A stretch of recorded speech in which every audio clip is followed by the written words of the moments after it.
I'm going to take a couple of contributions, stroke questions, and then I'll come back to the panel. Gentleman in the back first. Thank you very much. My name is Mark Finn, and I'm a candidate in the general election.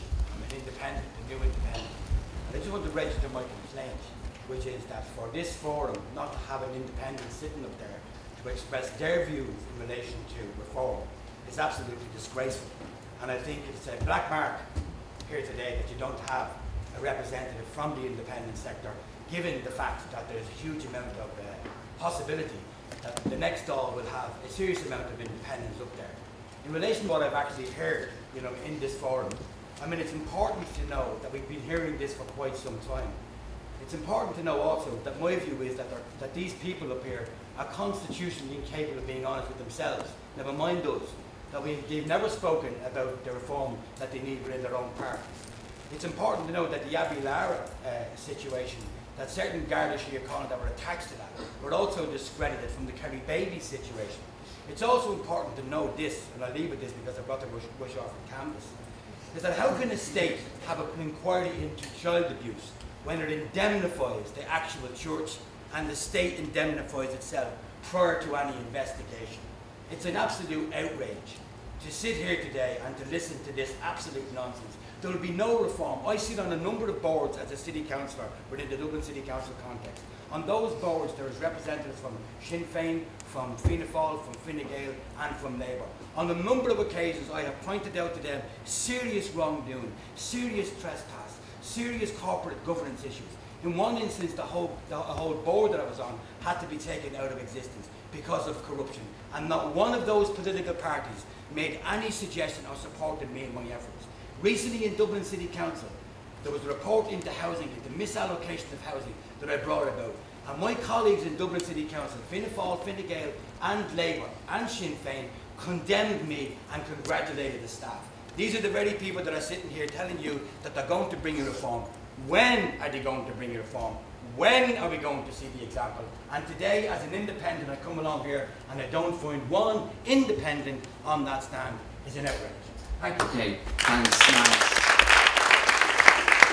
Max is, of course, a candidate in Dublin South East. Gentleman here.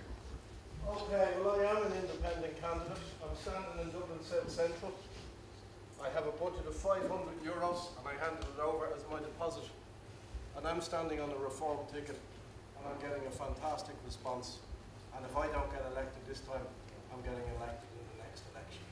Now, I want to make 2 points. First of all, the very fact that all the parties are talking about abolishing this Seanad, I think is exactly what's wrong with this country which calls itself a republic. I can't vote for the Seanad because I haven't got a university degree. And the Seanad will probably be abolished because the parties have decided. So we have two-chamber system that I never got to vote on and I'll never get to vote in again. This is in a country which calls itself a republic.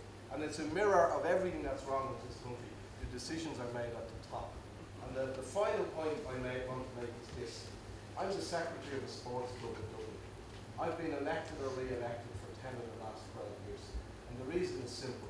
I do a good job. And the lads leave me as the club secretary because they think I do my job well. If they thought I didn't do the job well, they'd fire me. It's very simple. And every club and every business and every organisation does exactly the same thing. The people that do their jobs well stay in their jobs, and the people that don't are fired.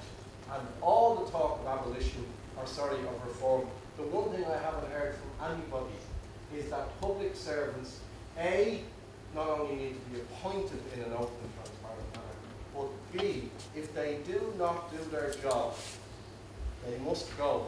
Because remember, they are paid for by people like me and you, citizens and taxpayers. And before we forget, this is a city where a perfectly fit, healthy 30-year-old woman is allowed to freeze to death. Someone is responsible for that. When I see that change, then I believe I live in a republic.